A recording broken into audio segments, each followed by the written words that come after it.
Bom dia a todos, bom dia pessoal, Processo Civil 3, tudo bem com vocês?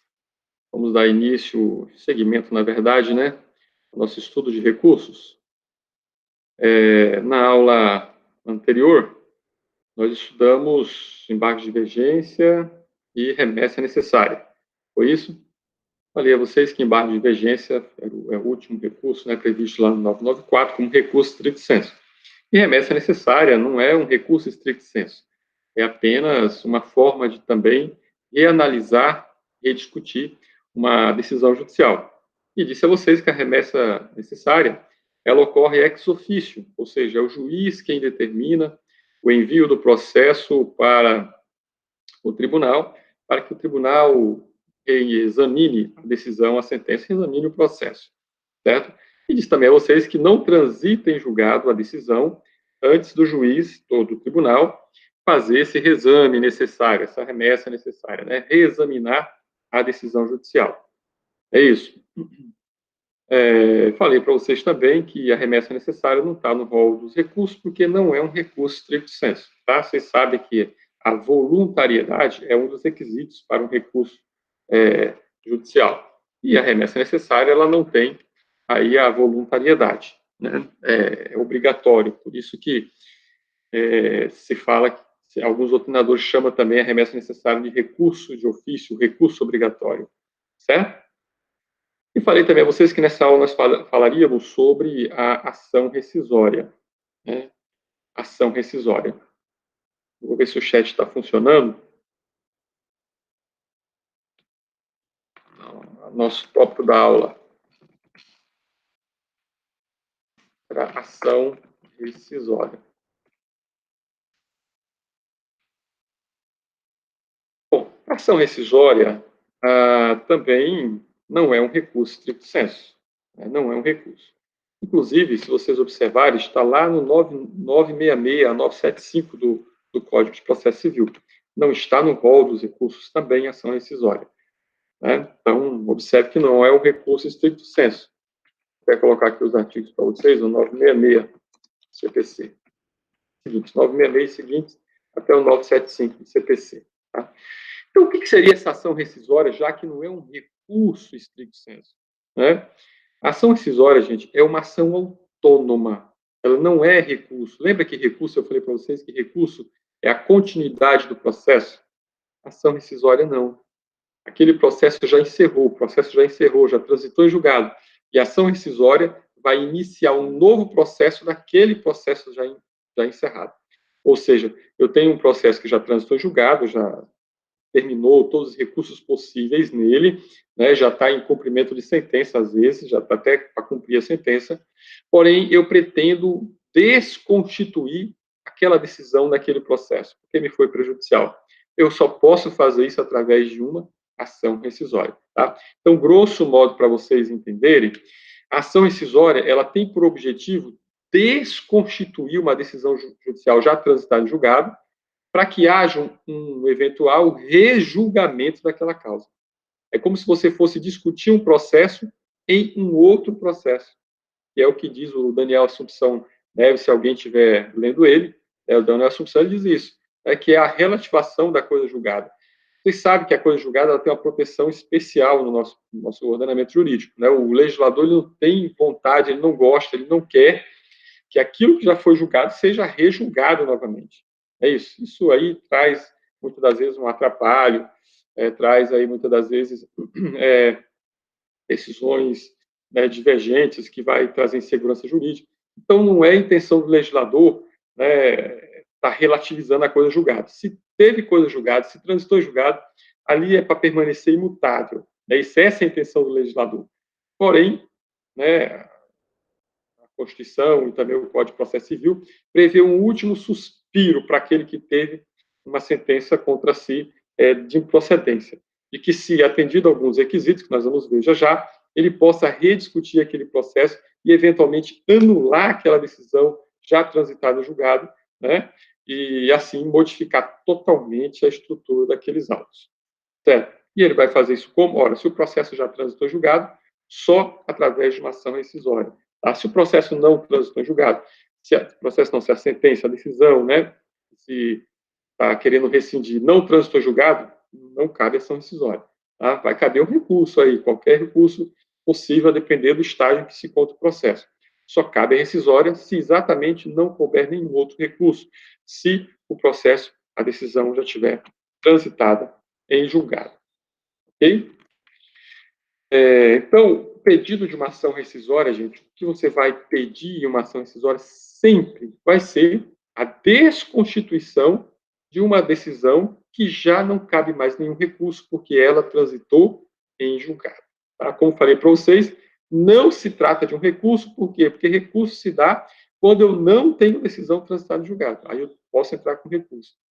E a ação rescisória só se dá se a decisão já tiver transitado em julgado. Ok?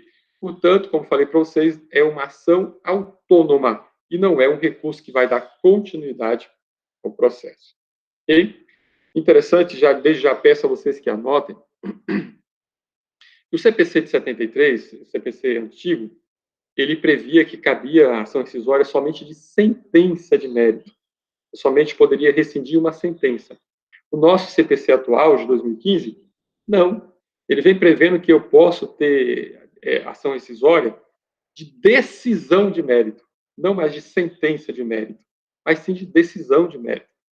Ora, quando o legislador fala decisão de mérito, a gente entende que cabe a rescisória de qualquer decisão de mérito, seja ela definitiva, seja ela interlocutória, seja terminativa, seja decisão de relator, de colegiado, tanto faz. Tá certo? Qualquer decisão de mérito hoje, né, eu já posso entrar com ação rescisória, tá? E até mesmo, às vezes, em algumas situações, que eu vou já falar para vocês mais para frente, em decisões sem resolução de mérito, conforme está lá no 966, parágrafo 2º, inciso 1 e 2 do CPC, tá? Até mesmo em decisões, determinadas decisões sem resolução de mérito, ou seja, decisões terminativas, né, que a gente pode entrar com ação rescisória. Okay? Observem que a decisão já transitada em julgado, às vezes ela pode até ter sido já executada, não tem problema. Se for dentro do prazo, que nós vamos já conversar, né, estiver dentro do prazo de protocolo da ação rescisória, mesmo que a decisão que você quer rescindir, ela já tenha transitado em julgado e já tenha até sido executada. Às vezes já foi até paga, uma condenação, uma obrigação de pagar, um dano moral, seja lá o que for, e a pessoa já até pagou, entendeu? Naturalmente, se a rescisória for julgado procedente, vai haver o dever de indenizar por parte daquele que erroneamente se beneficiou da decisão rescindida. Ou seja, aquele que recebeu os valores, ele vai ter que devolver. Tá? E como essa decisão tem efeito ex tunc, nada impede que seja aplicada a repetição do débito. Ou seja, a pessoa que pagou venha receber em dobro aquilo que pagou. Certo? Então, a gente tem que ter bastante cuidado, né, no processo judicial. Às vezes, a pessoa age de má fé no processo, né, às vezes com ardis, com estratagemas, para ganhar o processo e acaba ganhando o processo. Aí fica super feliz, porque mesmo com má fé, ganhou o processo. Mas o mundo dá voltas, né? E pode ser que depois da pessoa ter ganho esse processo, ter recebido os valores, a outra parte perceba, né, que a sentença, por exemplo, foi feita em colusão com as partes, entre as partes, a fraude da lei, foi feito com prevaricação do juiz, nas hipóteses que nós vamos já ver, né, nas hipóteses de cabimentação rescisória, e ela pode reverter essa situação. Aquilo que ela pagou, ela pode receber em dobro.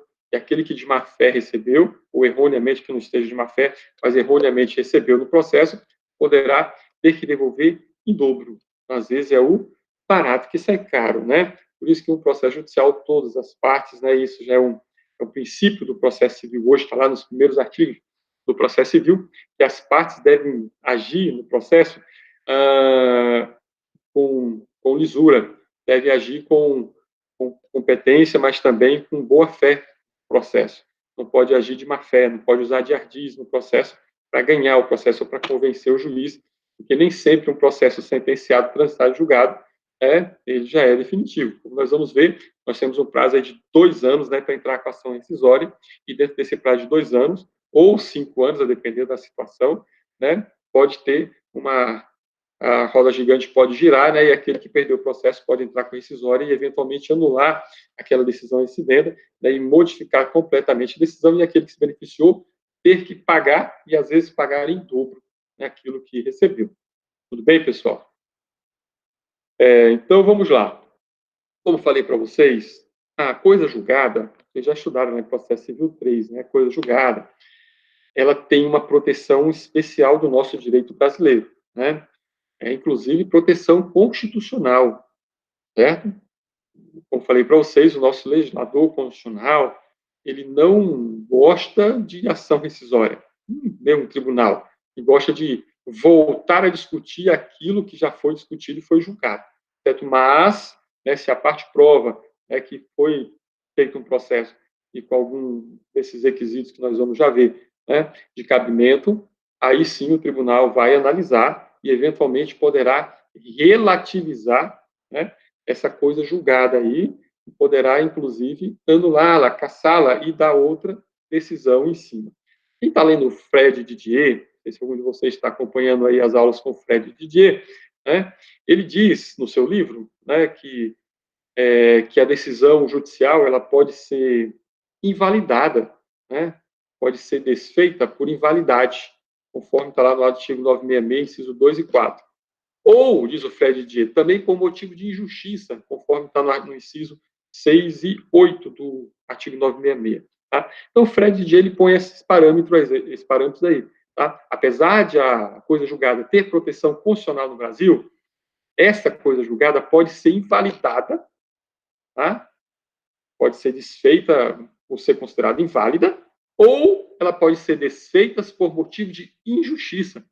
Tá? Foi uma grande injustiça o que aconteceu nesse processo, tá certo? E aí justifica a ação rescisória, ok?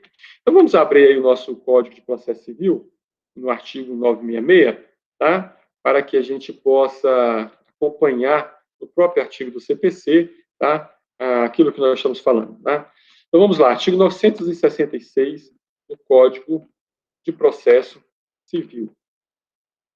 O 966 do CPC, gente, vai dizer assim, ó, a decisão de mérito, observe que, como falei para vocês, não é mais a sentença de mérito, é a decisão de mérito. Transitada em julgado, pode ser rescindida quando? E aí tem as hipóteses de cabimento, tá? Então vamos entender o 966, como falei para vocês, decisão de mérito não é sentença de mérito. Qualquer decisão de mérito pode ser rescindida hoje, pode ser protocolada contra ela uma ação rescisória. O que é exigência para que haja ação rescisória, tá? É que essa decisão de mérito tenha transitado em julgado. Tá certo, pessoal? Tem que estar transitado em julgado, porque se não tiver transitado em julgado, não cabe ação rescisória. Pode caber aí qualquer outro recurso, mas não ação rescisória. Ação rescisória, obrigatoriamente, essa decisão de mérito, ela tem que estar transitada em julgado, ou seja, não caber mais nem um recurso. Tudo bem? Então, ela pode ser rescindida quando? Quais são as hipóteses de cabimento aí da ação rescisória, tá? Está nos incisos aí do 966. Vamos ver quais são eles. Vamos lá. Se verificar que foi proferida por força de prevaricação, concussão ou corrupção do juiz. Observe que aqui é um vício do juízo. É o juiz que agiu aqui com uma má-fé, tá certo? E aí ele tentou, ele favoreceu uma das partes por vontade própria, tá certo? Nós vamos ver que a prevaricação, vocês lembram o que é prevaricação? Já estudaram isso no direito criminal, né? Já estudaram lá em penal. O que é prevaricação? Ou ainda não? Nós já estamos no 7º período, né? Então, o que é prevaricação? Prevaricação está lá prevista no artigo 319, né, do Código Penal, que é quando o agente retarda ou deixa de praticar ato de ofício ou praticá-lo contra a disposição de lei para satisfazer interesse ou sentimento pessoal, não é isso? Então, a prevaricação é exatamente isso, né? Quando o próprio juiz, ele retarda, ele pratica ato de ofício, ou deixa de praticar ato de ofício, ele pratica contra a disposição de lei para satisfazer interesse ou sentimento pessoal, ou de um terceiro, ou da outra parte, tá? Pode ser que o juiz não goste da parte, né? O juiz pode não gostar da parte. tá certo? Não foi com a cara dele, sabe? Criou aquela antipatia. E o juiz, de propósito, nem que a lei diga isso, mas eu vou colocar de outra forma, né, para que prejudique essa parte que eu não gostei dele. Será que pode acontecer isso? Uai, nós somos humanos, né? O juiz também é um ser humano, apesar de alguns achar que não, mas são todos seres humanos, são passíveis de falhas, né? São passíveis de erro, são passíveis aí de, de também deixar se levar para algum ponto pessoal, que não é comum acontecer, né? Normalmente o juiz age com a imparcialidade, não se deixa levar por suas emoções, tá certo? Ele procura aí empregar o seu ofício, e já é um treinamento básico que recebe desde a escola, né? Desde quando passe no concurso, de ser sempre imparcial, de não se deixar levar pelas emoções. Certo? Fight entre advogado e juiz, entre parte e juiz, acontece direto na audiência. Mas o juiz jamais pode aplicar o direito contrário à lei, tá certo?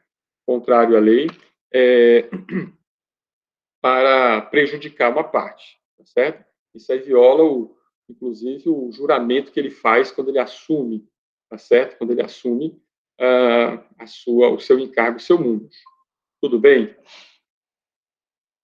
Cláudia, você colocou como apresentar, você está sendo apresentadora agora, coloca como participar. Tá Senão eu não bom, consigo apresentar. tá certo. Bom, só como participando. Senão aparece você. Tudo bem? Bom dia para ti. Deixa eu ver. Então, pessoal, é assim que funciona essa primeira hipótese, né, de cabimento da ação rescisória. Tá? Quando, por força de prevaricação, o juiz, aí ele pratica um ato aí que vem prejudicar a parte. Então, a parte pode entrar com a ação rescisória com base nesse fundamento. Mas não é só prevaricação, também a concussão, né? A concussão. O que é concussão? Também está lá no artigo 316, né, do Código Penal. O que é esse tipo penal?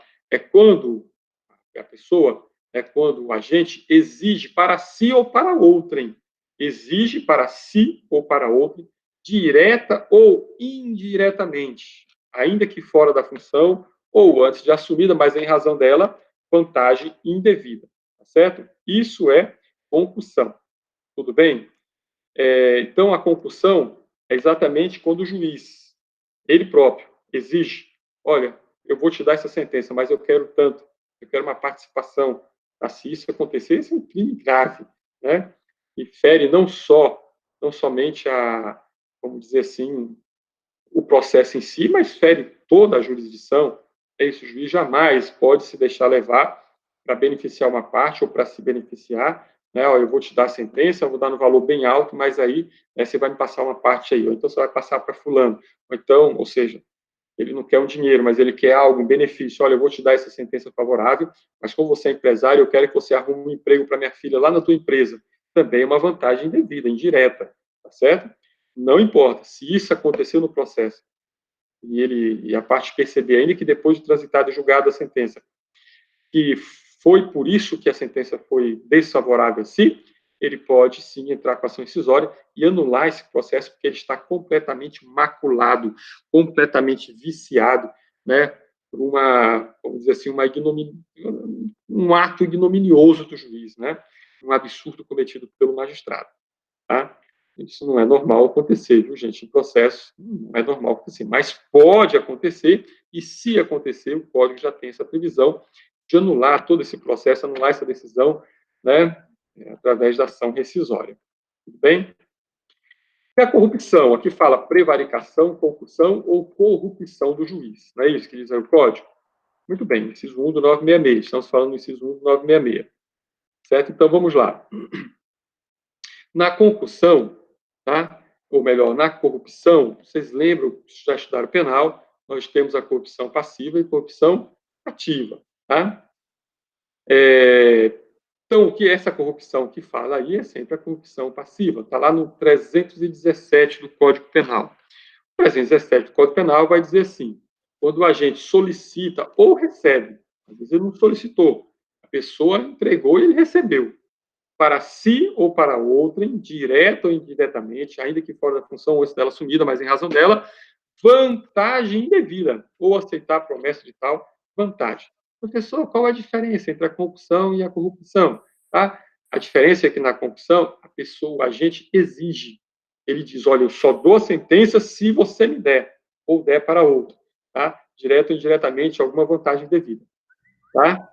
Na corrupção passiva, ele não exige, não tem aquela imposição, ele solicita a ideia, ou ele recebe mesmo sem solicitação, certo? Ou mesmo sem solicitação ele recebe, certo? Aí, neste caso, também cabe aí, né, a nulidade, né, a nulidade dessa sentença aí, a cassação dela, tá, pela ação rescisória. Tá? Então, quando o juiz, ou ele, por prevaricação, por concussão ou por corrupção passiva, né, ele recebe alguma vantagem devida no processo, ou ele retarda ou deixa de praticar o ato de ofício com a intenção de prejudicar a parte, né, e isso aí vem fazer com que a sentença seja de procedência para aquele prejudicado.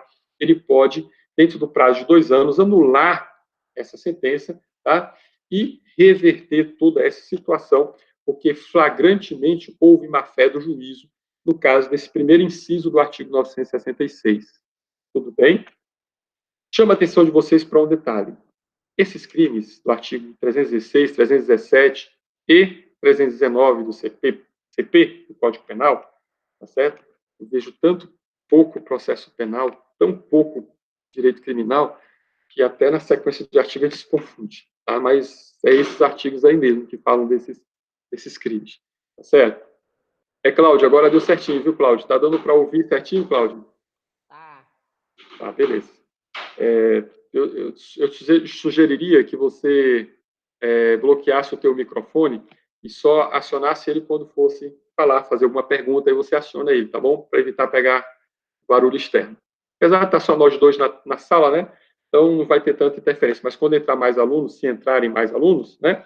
Aí pode ser que tenha bastante interferência e você não consiga ouvir. Aí é só você colocar lá no vermelhinho o teu microfone, não a câmera, só o microfone, né? E aí, quando você for falar, você desbloqueia ele e fica normalmente para falar, beleza? Então, vamos lá. Então, chama atenção para vocês o seguinte, esses crimes que geram a rescisão da decisão, eles não precisam ter sido apurados em processo criminal, tá? Eles não precisam, não exige aí a condenação criminal do juiz por esses crimes. Eu tenho que primeiro entrar com um processo criminal para comprovar que houve a prevaricação, a corrupção, a corrupção do juiz, para depois eu entrar com a ação rescisória. Não tem problema nenhum você entrar com a ação rescisória e entrar com ação criminal, ou somente comprovar esses crimes durante a própria ação rescisória, tá certo? Então, não precisa ter condenação criminal do juiz para justificar a rescisória. Pode ser, como falei para vocês, que nem o processo criminal tenha se iniciado ainda, mas você já pode entrar com a rescisória, tá certo? Também não precisa que haja a prática dos 3 crimes, os 3 tipos penais, como está aí no inciso 1 do 966. Está dizendo aí a prevaricação, a concussão e a corrupção. Professor, como o inciso 1 está trazendo os 3 tipos penais, só pode entrar com a ação rescisória se os 3 tiverem ocorrido? Não. Tá? Se ocorreu só corrupção, cabe ação rescisória. Se ocorreu só corrupção, cabe ação rescisória. Se ocorreu só prevaricação, cabe ação rescisória. Se ocorreu 2, cabe ação rescisória. Cabe ocorrer os 3, que aí já é um absurdo, né? Que ocorreu os 3 crimes, né? Mas se ocorrer os 3, também cabe ação rescisória, tá certo? Então, não precisa que haja a prática dos 3 em conjunto. Apenas um já configura a possibilidade da ação rescisória. Tá? E como falei para vocês, pelo nosso CPC de 2015, não é necessário, né, que seja apenas sentença monocrática. Eu posso entrar com a ação rescisória também de um acórdão, de um colegiado, tá? De um acórdão de um colegiado. Eu posso rescindir também um acórdão. Se eu provar que alguém do acórdão do colegiado que prolatou aquele acórdão também praticou esses crimes, né? Eu posso rescindir este acórdão, sim, perfeitamente. Ok? Vamos lá? Então, essa é a primeira hipótese de cabimento da ação rescisória. Vamos ver o inciso 2 do artigo 966. O inciso 2 do 966 diz assim: quando for proferida a sentença, a decisão de mérito for proferida por juiz impedido, ou por juízo absolutamente incompetente. Essa é a segunda hipótese. Nós vamos ver ela em partes, tá? Vamos ver primeiro o juiz impedido, depois o absolutamente competente. Muito bem, o que é um juiz impedido? Vocês já estudaram isso lá em Direito Processual Civil 2, 1, Direito Processual Civil 1, né? Vocês já viram em Processo Civil 1 as causas de impedimento e suspeição de juiz, tá certo? Do magistrado.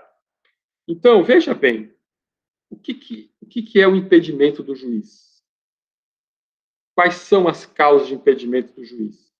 Essas causas estão previstas lá no artigo 144 e 147, tá? Suspeição e impedimento. Vou escrever aqui para vocês aqui no chat. Artigo 144 e 147, CPC. Causas de impedimento. Não sei se esse chat ele fica aqui na gravação da aula. Eu estou gravando a aula, depois eu vou colocar o link lá no AVA, né? Tá? Para quem não pôde assistir, assistir. Porém, eu não sei se esse fica o chat fica também gravado, tá? É a primeira vez que estou gravando no Meet, né? Vamos ver se vai ficar gravado o chat também, porque no YouTube ficava gravado, né? Podia acompanhar aí a gravação da aula. Vamos ver se o Meet também fica, tomara que fique. Não sei, não tem costume com o Meet. É a primeira vez que estou gravando pelo Meet, certo? Então vamos lá. As causas de impedimento que estão lá no 144 e 157 diz respeito ao quê, pessoal? Diz respeito à imparcialidade do juiz quando ele vai julgar uma causa. Vocês sabem que a imparcialidade do juiz no processo é condição de validade, né, e de eficácia da decisão judicial.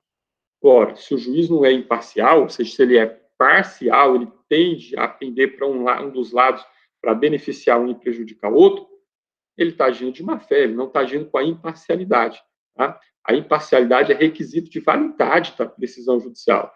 Não se pode pretender que um juiz ele se deixe levar pelos seus sentimentos pessoais. Eu não gostei daquele cara, ele disse que eu era gordo no dia da audiência lá, eu vou lascar com ele. Não pode, o juiz jamais ele pode agir dessa forma. Certo? Então, se ele age assim, sem imparcialidade, ele está eivando de vício aí a decisão dele, tá?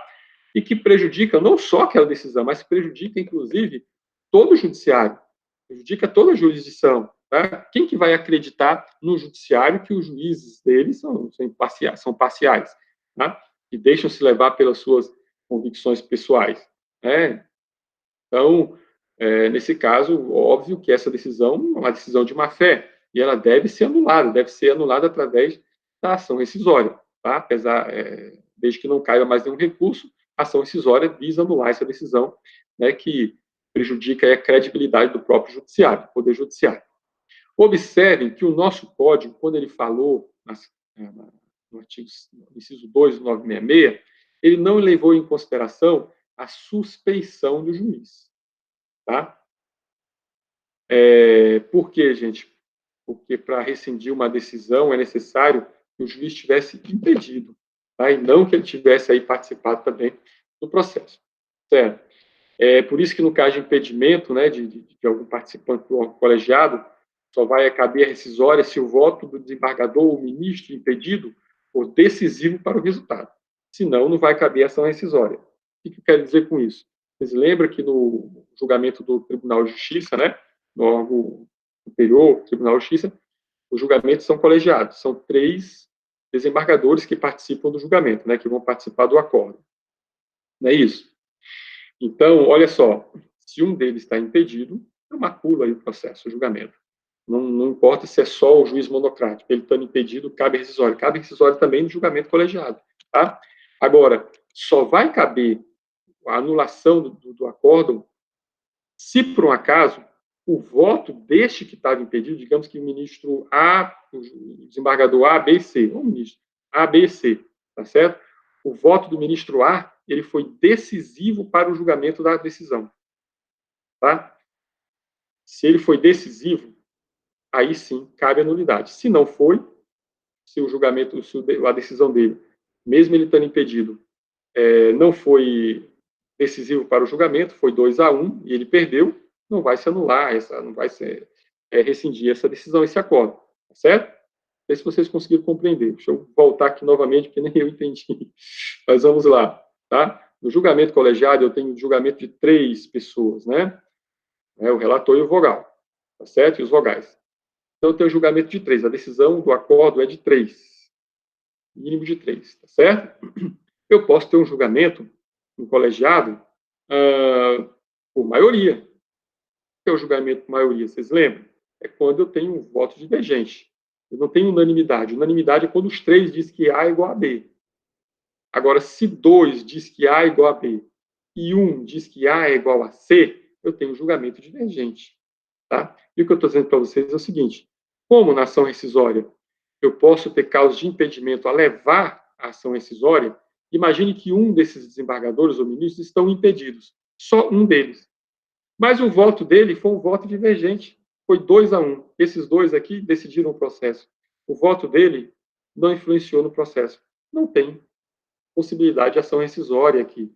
Porque o impedimento dele não foi decisivo para o julgamento. Ele estando ou não impedido não influenciaria, porque o voto dele não foi decisivo. É isso que eu estou querendo dizer para vocês. Compreenderam? Beleza? Muito bem. Então, esse inciso 2 aí do artigo 966, ele fala, for proferido por juiz impedido, e aí você entende juiz, relator, tal, embargador, ministro, ou por juízo absolutamente incompetente. O que seria esse juízo absolutamente incompetente? Grifem essa palavra absolutamente aí no código de vocês para destacar, porque vocês sabem que nós temos 2 espécies de incompetência. Temos a absoluta e a relativa, tá? Somente a incompetência absoluta é que gera direito à rescisória. A incompetência relativa, né, não gera direito à rescisória, tá certo? Então, somente a incompetência absoluta. Gravem e grifem aí para vocês não confundirem. Não é qualquer espécie de incompetência, somente a absoluta, tá? Se você estiver lendo o Fred Didier, ele vai dizer que o impedimento é o vício do juiz e a incompetência é um vício do juízo, porque o nosso código deixa isso bem claro, né? Incompetência do juiz impedido ou juízo absolutamente competente. Então, o próprio código já faz essa distinção aí que o Fred Didier destaca no livro dele, tá? O impedimento é o vício do juiz e a incompetência é o vício do juiz. Muito bem. Então, lógico, vocês sabem que no caso de incompetência absoluta, por óbvio, mesmo que tenha transitado em julgado a decisão, mesmo que já tenha sido executada a decisão, né? Mas se aquele juízo é absolutamente incompetente, automaticamente deve-se rescindir, deve-se extinguir essa ação, tá? E procurar se levar esse processo para o juízo competente para que haja uma decisão válida, tá certo? É isso que diz aí o nosso código. Mas eu trago uma observação para vocês. Se a decisão de primeira instância, prestem bem atenção, tem a primeira instância, que é o juízo monocrático, tem a segunda instância, que é o juízo colegiado. Tá? Eu posso ter incompetência tanto em um como em outro. Okay? Então, se a decisão de primeira instância foi produzida por um juiz incompetente, absolutamente incompetente, mas dessa decisão houve um recurso para o tribunal, e esse tribunal era competente, e ele manteve a decisão, não cabe ação rescisória.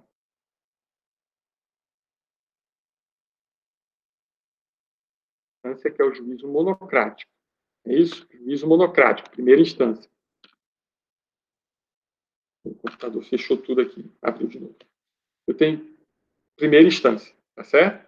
Juízo monocrático. O juiz que deu a sentença em primeira instância, ele era absolutamente competente. Mas a parte que perdeu o processo, essa decisão, essa sentença dele, a parte que foi sucumbente, ela entrou com recurso para o tribunal. E esse tribunal é competente, ou seja, o juiz ou a COR, incompetente absolutamente. E o tribunal, ad quem? Competente. O tribunal ad quem? Manteve a decisão. Ora, vai adiantar eu entrar com uma ação rescisória dessa decisão? Por esse fundamento aí da incompetência absoluta. Não, eu posso entrar por outro fundamento. mas pelo fundamento da incompetência absoluta eu não posso. Por quê? Porque quando o tribunal que é competente confirma a decisão, julga esse processo, julga essa ação, esse recurso e mantém a decisão, ele está sanando o vício. Ele está tirando o vício lá do juiz absolutamente competente. Tá certo? Porque ele é competente, ele é superior e está confirmando aquela decisão. Então, aí não vai caber ação rescisória. Tá certo?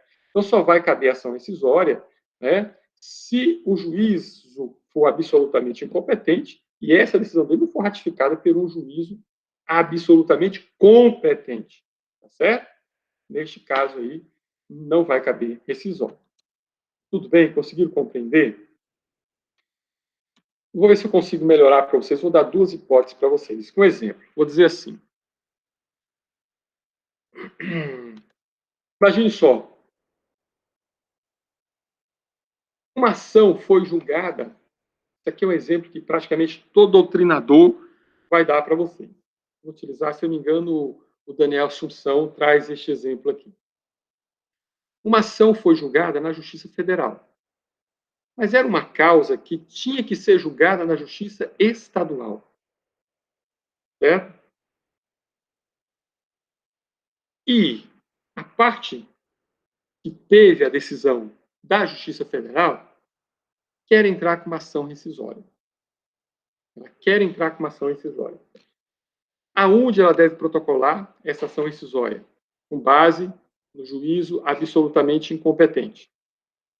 Ora, a ação era para ter sido julgada na Justiça Estadual e foi julgada na Justiça Federal. Aonde eu protocolo a ação rescisória? Eu vou protocolar no Tribunal Regional Federal. Ah, professor, mas a Justiça Federal não era absolutamente competente? Era, porque a competência era da Justiça Estadual. Certo?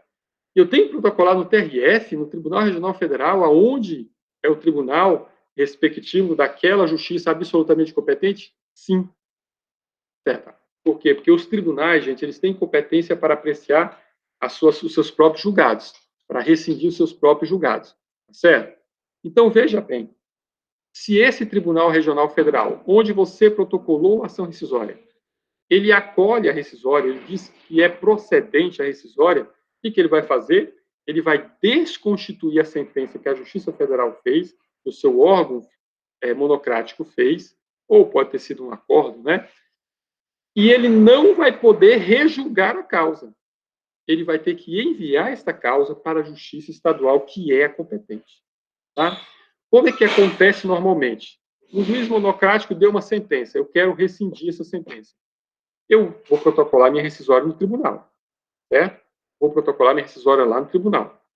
Se o tribunal disser que eu tenho razão, o que o tribunal vai fazer? Ele anula a decisão e, automaticamente, já dá uma nova decisão, já julga o processo na ação rescisória. Certinho?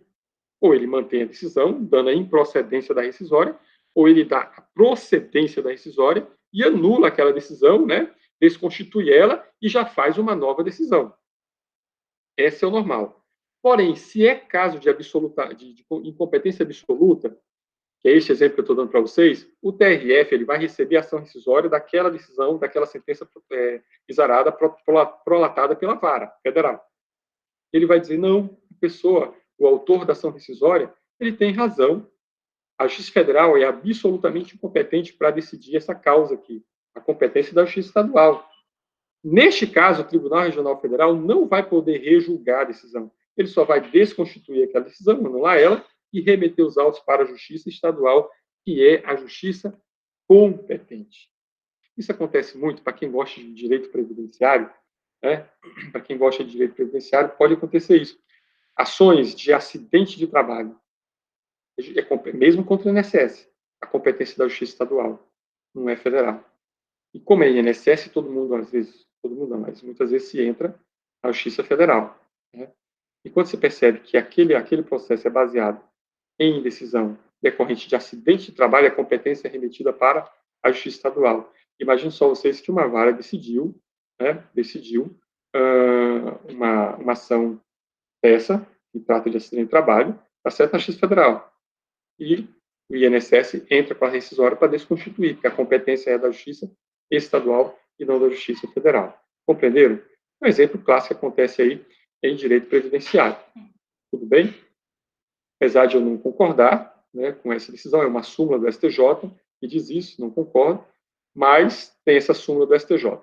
E os tribunais, às vezes, têm aproveitado para se utilizar essa súmula para negar direitos previdenciários. Muito. Muito. Certo? Infelizmente é assim.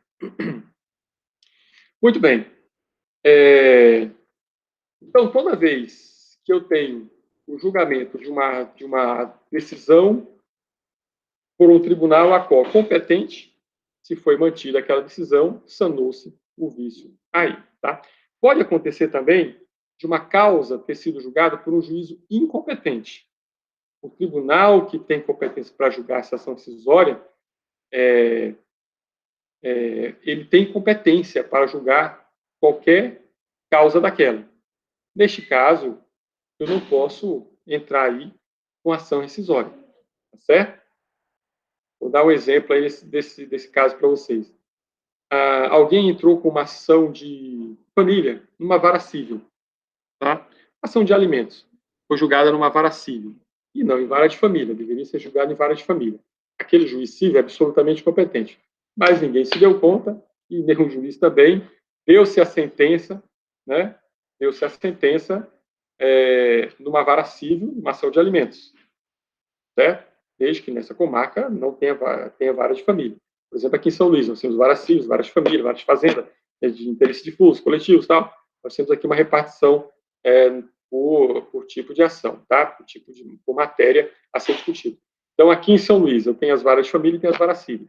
Se eu protocolo uma ação de família, uma ação de divórcio, de alimentos, a exoneração de alimentos, sei lá, uma vara civil, essa vara civil é absolutamente competente, tá? Porque eu tenho a distribuição correta para a vara de família.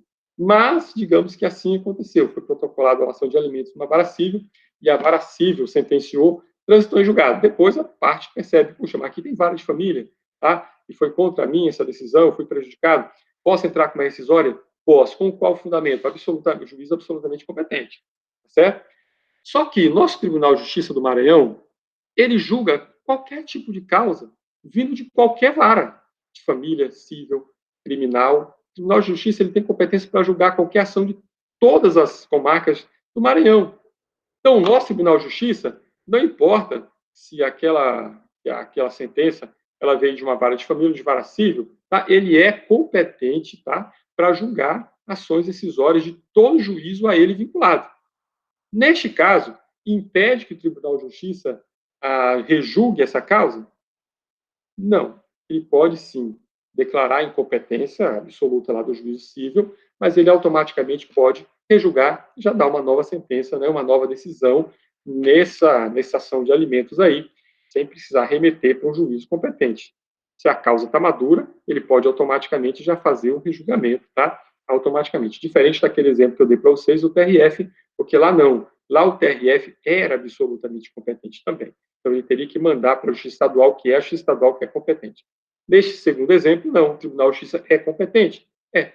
Então, se ele, no rejulgamento dessa causa, ele mantém a decisão, tá certo? Não importa se for julgado por uma vara de família, por uma vara de civil, ele tem a competência, ele pode rejulgar, sim, essa ação e dar uma nova decisão automaticamente, sem precisar remeter para a vara de família. É isso que eu quero dizer para vocês. Tudo bem? Então, essa é a parte do inciso 2, né? Inciso 2 do artigo 966 do CPC. Terceira hipótese de cabimento, inciso 3 do CPC. Resultado de dolo ou coação da parte vencedora em detrimento da parte vencida, ou ainda de simulação ou colusão entre as partes a fim de fraudar a lei. Certo? Então, vamos ver esse inciso aí também.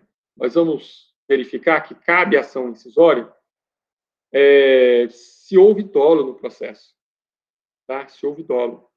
Se esse dolo processual decorreu, muitas das vezes, não somente de uma conduta praticada pela parte vencedora, mas também da conduta praticada por seu advogado ou do seu representante legal. Tá?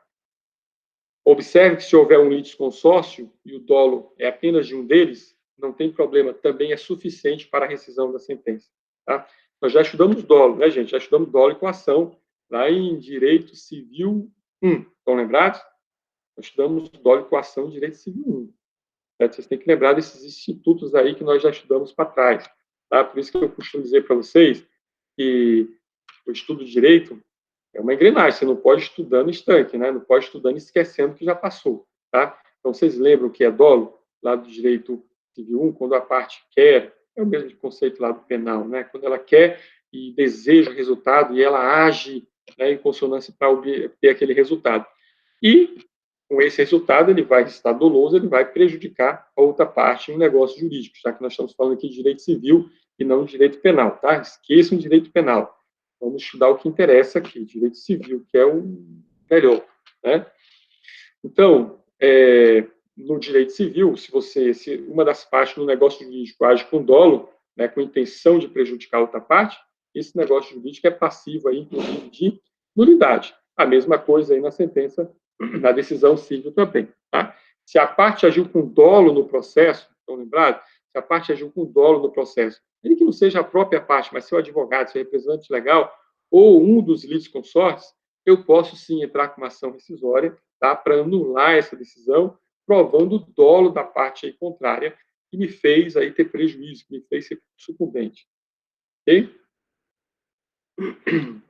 Observem, gente, que quando vocês estudam boa-fé processual, lá na teoria geral do processo, né? Quando vocês estudam aí boa-fé processual, vocês verificam que todas as partes no processo devem agir, né, com boa-fé. Elas devem agir para que haja um impedimento de uma conduta processual dolosa, de uma conduta processual de má-fé de uma das partes, tá? E aí, lógico, entra o dolo e entra também a coação. A coação também entra aí nessa parte também. Certo? Vocês lembram o que é coação, né? Coação quando a parte ela impõe uma superioridade física ou emocional na outra que está em situação de desespero para poder ter um objetivo aí que não teria se não tivesse a coação. Ok? Então, observem que a rescisória, neste caso, vai se relacionar com o ato do juiz, e não, perdão, com o ato da parte, e não com o ato do juiz. Lembra que na hipótese anterior, eu haveria aí inciso 1, haveria aí a prevaricação, a concussão, ou a, a corrupção do juiz, era um ato do juiz, né? Aqui não, aqui é um ato da própria parte, é a parte que age com dolo, né? É a parte que age com coação, né? Para fins aí de prejudicar a outra parte no processo. Não é a conduta do juiz que é dolosa, não é a conduta do juiz aí que é de coação, porque senão entra em inciso 1, né? Então, como está previsto aí nesse inciso 3, cabe também ação rescisória, tá? Em razão do dolo ou de coação da parte vencedora, né? Que vai prejudicar a parte vencida, e através desse dolo, dessa coação, ele acabou induzindo o juiz a erro também, certo? Quando eu falo para vocês que é um ato da parte, cuidado, né? Fala assim, quer dizer que o juiz não pode sofrer o dolo, o juiz não pode sofrer a coação? Pode, né? Só que aqui não é o juiz quem vai estar praticando o dolo e a coação, porque senão nós teríamos o caso do inciso 1. Mas o juiz, ele também pode sofrer o dolo e a coação. Também pode ser direcionados a ele o dolo e a coação. Tá? Imagine vocês uma coação para que o juiz profira uma sentença com um determinado conteúdo que a parte quer. Tá? Neste caso aí, a coação vai ser um comportamento da parte, porém, né, em cima do próprio juiz. Então, juiz, ou você dá a sentença favorável para mim, né, ou eu mando matar a tua família, ou eu vou fazer qualquer coisa nesse sentido, tá? Uma ameaça grave, tá certo? Observe aí que o dolo ele pode ser direcionado, a coação pode ser direcionada também contra o juiz, certinho? Então, essa é a hipótese aí do inciso 3. Se tiverem dúvida, Cláudia, pode fazer pergunta normalmente, só tu que está online aí, tá? Mas fique à vontade para fazer pergunta. É só liberar o microfone aí, né, e fazer a tua pergunta normalmente. Certo? Então, vamos lá. A aula vai ficar gravada, né? Quem tiver perguntas pode fazer aí posteriormente também, lá no chat, né, normalmente do Rava, ou mesmo no WhatsApp. Vamos lá, gente. Nós estamos falando aí do inciso 3º, né? Vamos lá, o inciso 4 aí, do artigo 966 do CPC. Diz assim, ofender a coisa julgada. Ah, não, ainda tem mais o 3, né? Dolo ou coação da parte vencedora, em detrimento da parte vencida, ou ainda de simulação ou colusão, né? Colusão entre as partes a fim de fraudar a lei, certo? Muito bem. A colusão, gente, ela está prevista lá no artigo 142 do CPC, certo?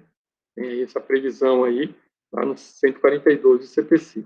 É quando as partes entram em acordo, né, para tentar fraudar a lei. As próprias partes do processo, elas forjam o processo. Olha, eu vou entrar com um processo contra tu, né, mas, na verdade, a gente quer um outro objetivo lá na frente. O juiz vai te condenar, mas, na verdade, quem vai ter o prejuízo aí é teu cônjuge, vamos dizer assim, né? E aí, depois se divorcia dele, o prejuízo vai ficar com ele mesmo, e aí a gente pega, ou seja, as partes fazem um conluio, né, para fraudar a lei, tá certo? O objetivo de fraudar a lei e, assim, prejudicar quem? O juiz? Não. Prejudicar as partes do processo? Não. Prejudicar o quê? A lei. Eu quero fraudar a lei, certo? Então, as partes entram num acordo para conseguir burlar a lei e ter aí algum benefício, tá? É essa parte final aí do artigo 966, inciso 3 aí. Tudo bem? Então, passando em frente, quando ofender a coisa julgada. Lógico, vocês sabem que o CPC ele prevê ação rescisória somente a coisa julgada, né? Aquilo que já transitou em julgado. É um dos requisitos aí para ação rescisória. Só posso entrar com a rescisória de coisa julgada. Lógico, se eu percebo que aquela decisão judicial que eu quero rescindir ofendeu a coisa julgada, por quê? Porque ela já tinha sido julgada e não se percebeu, entrou com um novo processo.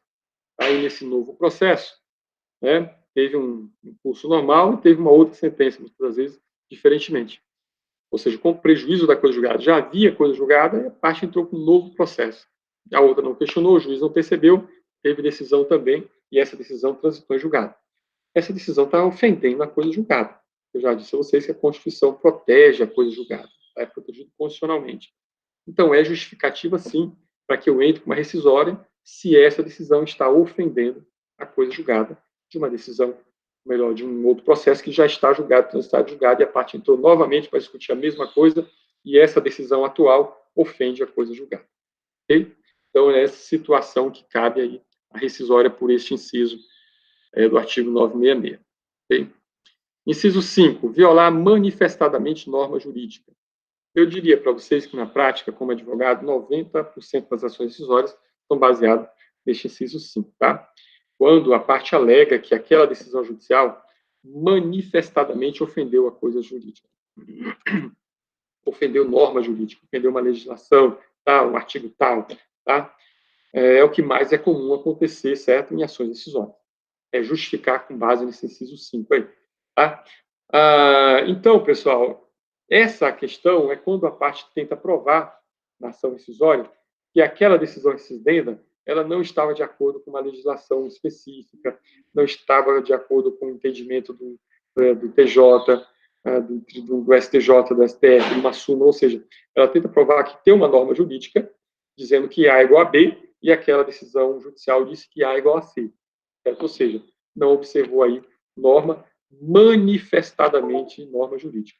E aqui eu chamo a atenção de vocês, eu tenho diversas ações decisórias que eu sofri, né, por parte do Estado do Maranhão, com base nesse inciso. Tá? E aqui eu chamo a atenção de vocês, que é uma das matérias de defesa, tem que haver uma violação manifestadamente, uma violação manifesta, tem que ser uma violação clara, não é o entendimento, tá? Ah, o entendimento era esse, agora mudou de entendimento, não. É uma violação escasa, uma violação expressa a uma norma jurídica. Não é porque, um juiz entende desse jeito, outro juiz entende daquele outro, então eu quero rescindir porque... Não, aí caberia embargo de divergência, se fosse lá pelo STJ, STF, né, ou uniformização de jurisprudência no tribunal, como uma espécie de recurso próprio. Não posso eu querer usar a rescisória como uma espécie de recurso. Rescisória tem essas hipóteses aí exclusivas de cabimento, tá certo? E não posso utilizar uma rescisória aí para tentar rediscutir uma ação, porque eu entendo que a aplicação do direito não foi feita corretamente. Tá certo? Aí, não sei, tem que haver, as palavras do direito são sagradas, e aqui fala de violar manifestadamente a norma jurídica. Certo? Então, vamos prosseguir. Inciso 6, né? For fundada em prova cuja falsidade tenha sido apurada em processo criminal ou venha a ser demonstrada na própria ação rescisória. Nesse caso aqui também, gente, eu tenho aqui, posterior ao trânsito em julgado de uma decisão, mérito, né? Eu tenho uma nova prova. Poxa, tinha um processo criminal tramitando paralelamente. Certo? Vocês sabem que não se vincula às esferas civis e criminais. Tá? E num processo criminal que apurava um crime decorrente dessa ação civil, foi provado, né, alguma coisa que eu não tinha isso quando do processo civil, quando do trâmite normal do processo civil. É por isso que muitas das vezes, quando o processo civil ele depende de alguma coisa do criminal, é melhor sobrestar o processo físico, julgar o criminal para se ter uma noção já definitiva, não ter que estar querendo entrar com rescisória posteriormente. Mas nada impede que a ação criminal esteja tramitando e a civil também dê seguimento normal, tá? Sem problema nenhum. Então, é exatamente esse caso. A ação civil teve prosseguimento normal, transitou em julgado, foi improcedente, porque não tinha uma prova nos autos. Depois se apurou no processo criminal esta prova, que agora, com esta prova do processo criminal, eu tenho certeza agora do meu direito no civil, tá certo? Olha, eu posso entrar com uma rescisória para rescindir essa decisão do civil, e não, por não ter essa prova, julgou pela improcedência, perfeitamente, tá certo? É exatamente isso que diz o inciso 6 aí, for fundado em prova cuja falsidade tenha sido apurada em processo criminal ou venha a ser demonstrado na própria ação rescisória. Como falei para vocês, eu não dependo de apurar os crimes numa ação penal para depois entrar com a rescisória.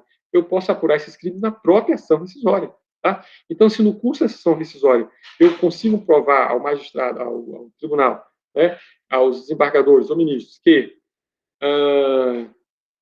que há uma nova prova ali capaz de anular completamente a decisão, porque se ela tivesse no processo original, teria sido uma decisão diferente, eu posso sim justificar a ação rescisória e vou ter um provimento aí favorável nesse sentido.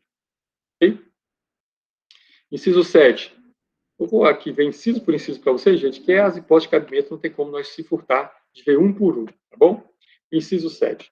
Obtiver o autor posteriormente ao trânsito em julgado, prova nova cuja existência é ignorada, ou de que não pôde fazer uso capaz por si só de lhe assegurar um pronunciamento favorável. Essa situação aqui é quando a parte ela tem a ação julgada improcedente contra si, ou seja, lhe condena, né? Ele é desfavorável, ele é sucumbente nessa ação, e depois que transita o julgado, depois que muitas vezes ele já até pagou a condenação, já está pagando a condenação, ele descobre um fato novo, descobre uma prova nova. Ele, puxa vida, né? Pode ser no processo criminal, como no inciso anterior, ou não. Ele, rapaz, se eu tivesse essa prova aqui, né? Se eu tivesse descoberto isso aqui antes, se eu soubesse descoberto esse fato aqui antes, tá certo? Eu teria ganhado a ação, certo?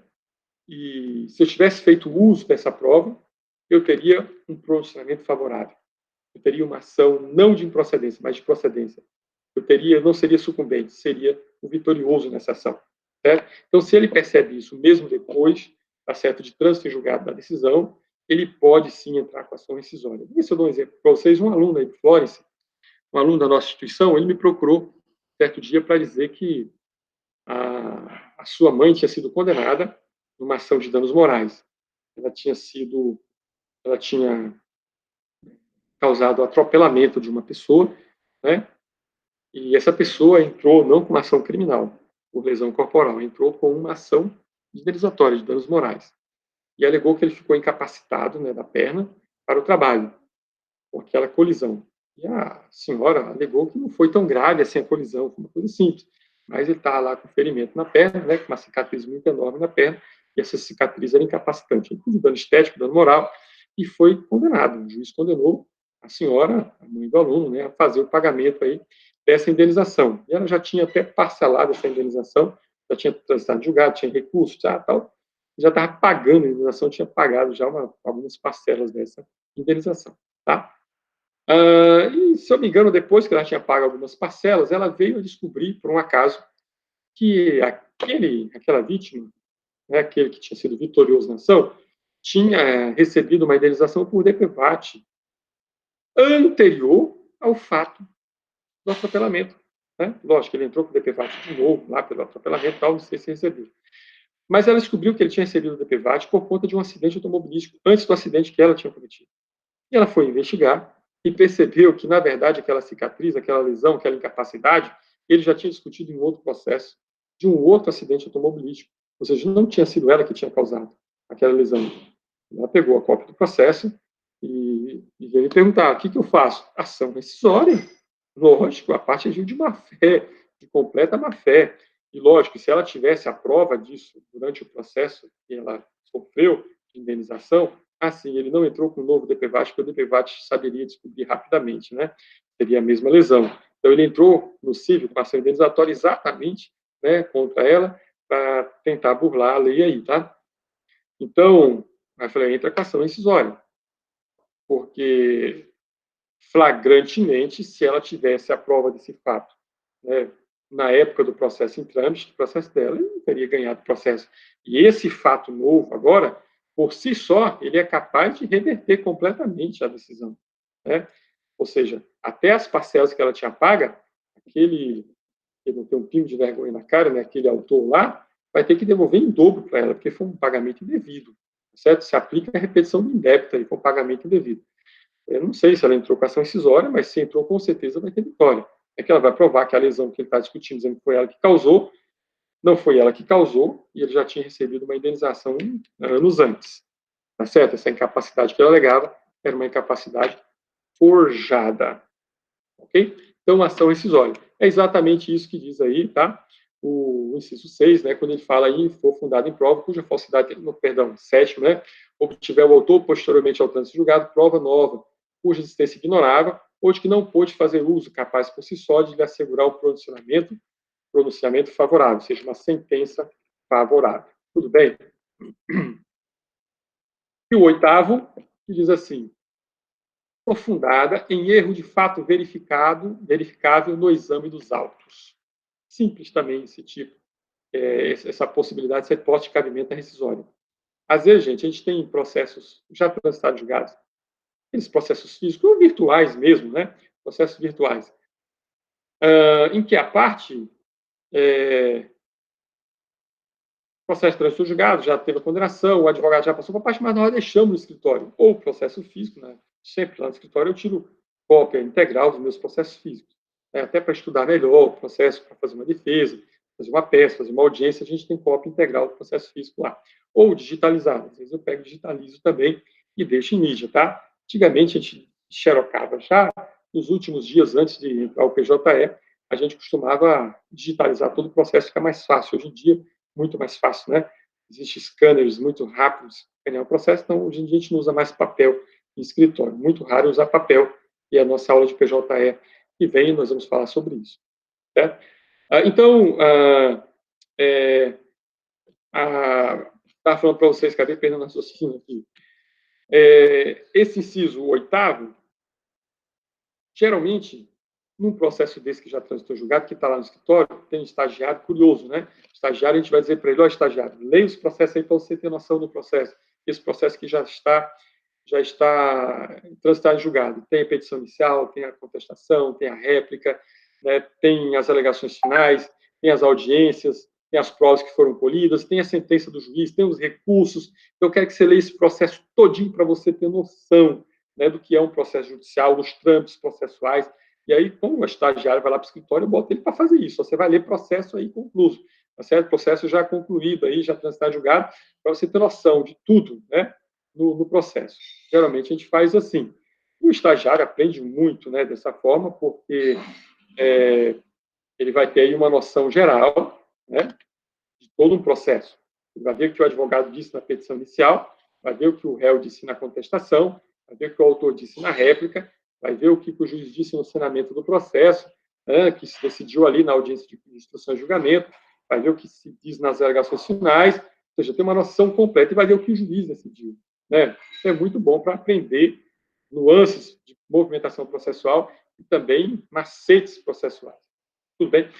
Muito bem. E aí o estagiário, olha, estou colocando aqui o estagiário lá em cima, o estagiário analisando um processo, muitas das vezes assim, doutor, uma coisa, olha o que aconteceu aqui. Olha aqui, ó, neste processo aqui, tá? Eu estou vendo aqui que um fato dizia uma coisa, mas se entendeu esse fato completamente diferente. Né? Eu estou examinando aqui esses autos e esse fato aqui está errado. Tá? Tem um erro, está um erro de fato aqui. Tá? Não é um erro de direito, é um erro de fato. Tem um erro de fato aqui. Foi dito isso, aconteceu isso, mas na verdade se entendeu isso. E aí né, a pessoa percebe que naquele processo existe um erro de fato. Tá? Verificável onde? No próprio exame dos autos. Certo? Neste caso, o advogado, estagiário, você já está contratado, né, definitivamente. Tá certo? Você conseguiu descobrir um erro de fato no exame dos autos. Tá certo? Eu digo isso para o estagiário, elogiando o estagiário. O estagiário tem uma função muito precípua no escritório. Mas pode ter sido o advogado, pode ser o advogado novo tentando, ou pode ser o próprio advogado que nunca se conformou com aquele processo e vai reexaminar esses autos, tá certo? E aí descobre esse erro de fato. Cabe ação incisória? Perfeitamente. Fundamentado no inciso 8º aí, né, do artigo 966. For fundado em erro de fato verificado no exame dos próprios autos. E aí o parágrafo 1º já vem dizendo o que é esse erro de fato. Tá? Ele vem dizendo assim, ó, que há erro de fato quando a decisão recebida admitir fato inexistente ou quando considerar inexistente fato efetivamente ocorrido, tá? Sendo indispensável, em ambos os casos, que o fato não represente ponto controvertido sobre o qual o juiz deveria ter se pronunciado. Imagina você está saindo no vídeo. No reflexo aqui atrás. Certo? Então, este é a questão do artigo, parágrafo 1º, né, do artigo 966, tá certo? Quando for fundado em erro de fato verificado no exame dos autos, né? Se o juiz deixou de considerar um fato efetivamente ocorrido, ou ele admitiu um fato inexistente, o fato não ocorreu, e ele disse que ocorreu, eu tenho aí a hipótese da rescisória com fundamento no inciso 8º do artigo 966, tá certo? O Código de Processo Civil. Uma dúvida aqui. Essas são as hipóteses de cabimento aí, gente. Ação rescisória, tá certo? Dúvidas, perguntas, fiquem à vontade, Cláudio, que está acompanhando aí, ou o pessoal aí posteriormente com a gravação da aula, né, lá pelo chat do AVA, ou pelo próprio WhatsApp também. Deixa eu perguntar. Numa dúvida, como o senhor estava dando um exemplo aí do estagiário. Só aumentar, teu volume está muito baixinho, Cláudio, não estou te ouvindo. Deixa eu ver se... O meu aqui está no máximo. Diga.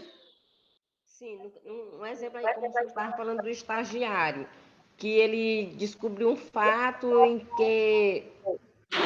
que cabia uma ação rescisória. Mas isso tem tempo?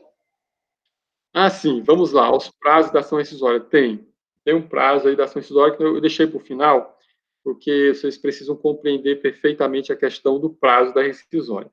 Tá? Nós vamos já falar desse prazo. Tem um prazo, sim, respondendo a pergunta, tem um prazo, sim, para ele entrar com a ação rescisória. Né? A ação rescisória não é ad eterno.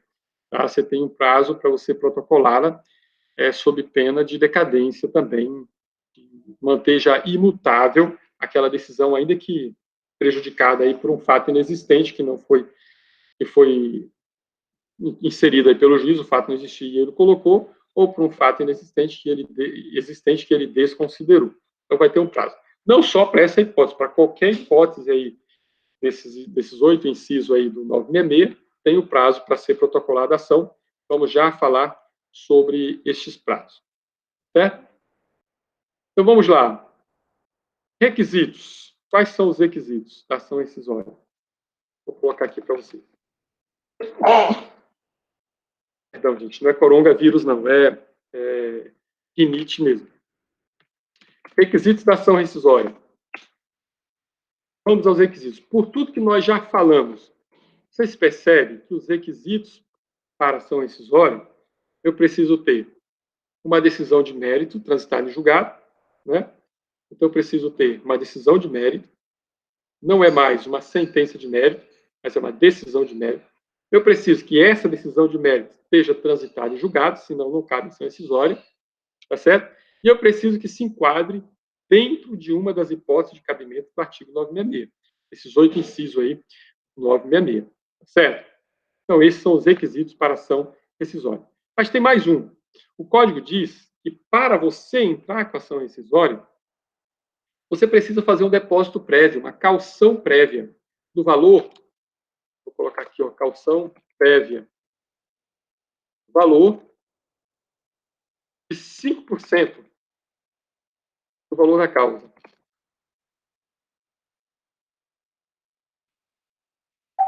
Certo?